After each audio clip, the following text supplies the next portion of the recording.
Tirupati grade 1 శాఖ గ్రంథాలయం నందు ఉదయం 10 గంటలకు చిత్తూరు జిల్లా గ్రంథాలయ సంస్థ చైర్మన్ అధ్యక్షతన రెడ్డివారి గురవారెడ్డి అధ్యక్షతన సమీక్షా సమావేశం నిర్వహించారు. ఈ సమీక్షా సమావేశంలో చైర్మన్ రెడ్డివారి గురవారెడ్డి మాట్లాడుతూ గ్రంథాలయాలను దేవాలయాలుగా తయారు చేసే విధంగా కృషి చేస్తూ పుస్తక పఠనం వైపు విద్యార్థులు, పాఠకులకు మానసిక ఉల్లాసంగా ఉండే విధంగా తీర్చిదిద్దాలని అన్నారు. ఇటీవల విద్యా మంత్రివర్యులు నారా లోకేష్ అసెంబ్లీలో మాట్లాడుతూ గ్రంథాలయాలలో పిల్లల పుస్తక పఠనం వైపు మొగ్గు చూపాలని, దానికి ఒక ఉదాహరణగా తన కుమారుడు దేవాంశు ప్రతిరోజు ఒక పుస్తకం ఒక రోజులో చదవగలరని చెప్పారు. ఆ విధంగా గ్రంథాలయ సిబ్బంది పాఠకులు పెంపునకు కృషి చేయాలని, అలాగే జిల్లాలో 71 గ్రంథాలయాల ద్వారా ఒక రోజుకు సుమారు 4000 మంది పాఠకులు వస్తున్నారు.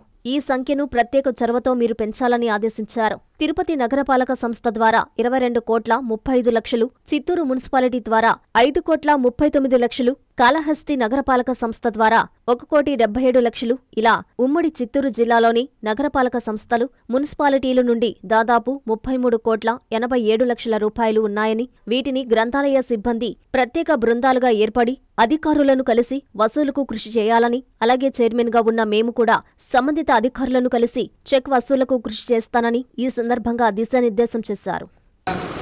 ఉమ్మడి చిత్తూరు జిల్లా గ్రంథాలయ సంస్థలో పనిచేస్తున్నటువంటి ఉద్యోగులు, అదేవిధంగా వివిధ స్థాయిలో ఉన్నటువంటి ఉద్యోగులు, అదేవిధంగా బీడీసీ సెంటర్ నిర్వహిస్తున్నటువంటి ఉద్యోగులు అందరితో కూడా ఒక సమీక్షా సమావేశాన్ని ఈరోజు ఏర్పాటు చేయడం జరిగింది. తిరుపతి గ్రేడ్ 1 లైబ్రరీ కార్యాలయం నందు దానికి హాజరయ్యారు అందరూ కూడా.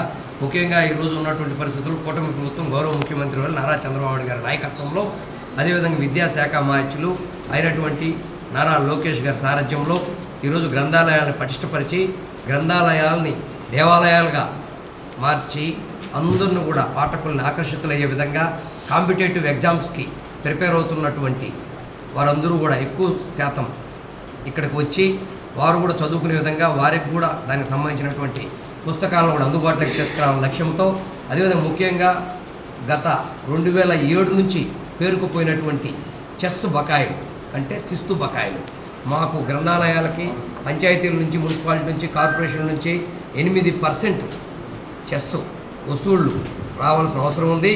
వాటి ద్వారా మా యొక్క గ్రంథాలయ సిబ్బంది జీతభత్యాలు, అదేవిధంగా ఆ యొక్క గ్రంథాలయాల మౌలిక వసతులు కల్పించే దాంట్లో భాగంగా మరి అదేవిధంగా పుస్తకాలను కొనుగోలు చేయడం, పేపర్ కొనుగోలు చేయడం, ఆ యొక్క మెటీరియల్ని తీసుకురావడం, వీటన్నింటి నిర్వహణకి దాన్ని ఖర్చు చేస్తాం. మరి దాన్ని ప్రభుత్వం ద్వారా తీసుకోవడానికి ముఖ్యంగా తిరుపతి కార్పొరేషన్ నుంచి సుమారు 23 కోట్లు పైచిలుకుంది, చిత్తూరు నుంచి 5 కోట్లు పైచిలుకుంది. మరి బకాయిలంతా కూడా సుమారు 33 కోట్ల రూపాయల బకాయిలు ఉన్నాయి. ఈరోజు ఈనాడు జిల్లా పేజీలో కూడా వార్తని ప్రచురితమైంది. మరి చెస్ని వసూలు చేసుకుని మా యొక్క గ్రంథాలయాల అభివృద్ధికి తోడ్పాటు అందించాలని ప్రభుత్వం కూడా ఆ విధంగా మాకు సహకారం అందిస్తూ ఉందని తెలియపరుస్తూ, ఈ యొక్క ఆధునిక యుగంలో జరుగుతున్నటువంటి డిజిటల్ గ్రంథాలయాలని లక్ష్యంగా తీసుకుని మరి వాటిని కూడా ఏ విధంగా చేయాలా స్పాన్సర్సు అదేవిధంగా ప్రభుత్వం ద్వారా చేయాలని గత మాసం జనవరి 30వ తారీఖున గౌరవ ముఖ్యమంత్రులు మాన్యశ్రీ నారా చంద్రబాబు నాయుడు గారు కుప్పంలో ఈ యొక్క డిజిటల్ గ్రంథాలయాన్ని ప్రారంభించడం జరిగింది. మరి ఆ విధంగా జిల్లాలో ఉన్నటువంటి 71 గ్రంథాలయాలు, ప్రథమ శ్రేణి గ్రంథాలయాలు 4 ఉన్నాయి.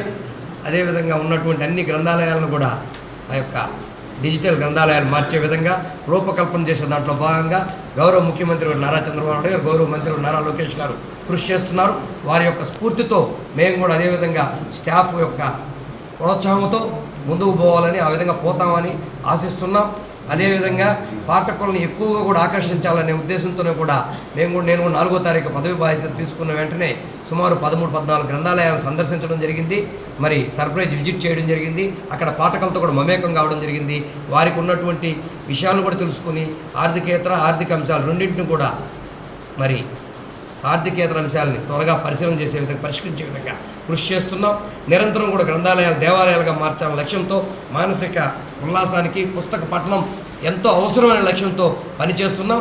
మీకంతా కూడా తెలుసు, మన మంత్రివర్యులు నారా లోకేష్ గారు శాసనసభలో కూడా వారి కుమారులు దేవాంశ్ గారు ఒక రోజులో ఒక పుస్తకం చదివేస్తారు, మరి పుస్తక పఠనం చాలా ముఖ్యం అని కూడా వారు స్ఫూర్తినిచ్చే విధంగా మాట్లాడటం, ఈ సందర్భంగా వారిని అభినందిస్తూ వారి ఆలోచనతో మనమంతా కూడా పని చేస్తామని చెబుతూ ఈ సమీక్షా సమావేశానికి ఇచ్చేసిన అందరికీ నా హృదయపూర్వక కృతజ్ఞతలు తెలియజేసుకుంటాను. అందరికీ అందుబాటులో క్యాన్సర్ వైద్యం ఇప్పుడు నారాయణ హాస్పిటల్లో. డిపార్ట్మెంట్ ఆఫ్ అంకాలజీ, మా అంకాలజీ నిపుణుల వైద్య బృందం. Doctor N Srividya, senior consultant medical oncologist. Doctor B Manobhiram, senior consultant surgical oncologist. Doctor P Gurusai Ratnapriya, senior consultant radiation oncologist. Cancer screening పరీక్షలు ఉచితం. మహిళలకు CBP, complete blood picture, chest X ray, ultrasound, abdomen and pelvis, mammogram, pap smear, CA-125 cancer antigen test, cancer specialist, gynaecologist and dentist ఉచిత consultation. పురుషులకు CBP, complete blood picture, chest X ray, ultrasound, abdomen and pelvis, PSA పోస్ట్రేట్ specific antigen test, cancer specialist and dentist ఉచిత consultation. ఈ ఉచిత screening ప్యాకేజీలు మే 3వ తేదీ వరకు మాత్రమే. సంప్రదించండి super speciality block, first floor, B3. Appointment కొరకు 9640100555.